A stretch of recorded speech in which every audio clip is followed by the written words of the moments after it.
আশেপাশের মানুষজন দেখলে মান সম্মান তো সব যাবে। শোনো বিষয়টা আমি তোমাকে একটু ক্লিয়ার করে বলি।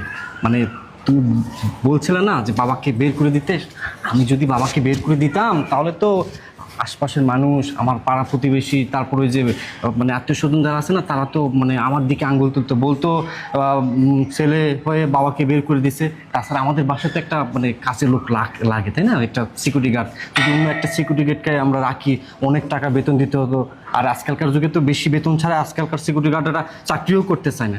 তো মানুষের কথায় আমাকে কি আইব যাইব? কিছু হইব আমাকে? আমরা কি মানুষেরটা খাই না মানুষেরটা পড়ি? তার বাপারা রাখাটাই বৃথা, বুঝছো? আমার এত মেজাজ খারাপ হইতেছে। শান্ত। কই গেছিলি? কই গেছিলি?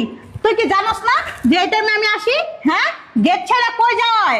কি চরিত্র সমস্যা? হ্যাঁ, জোয়ান ছেড়ে করলে চিপা চাপা জানগা। হ্যাঁ, কি বলেন মানে? কি বলবো? কি বলার মুখটা রাখছিস তুই? হ্যাঁ, আমি বুঝলাম না একটা জিনিস, প্রত্যেকটা দিন আইসা গেটের সামনে দাঁড়িয়ে থাকা লাগে কেন? সমস্যা কি?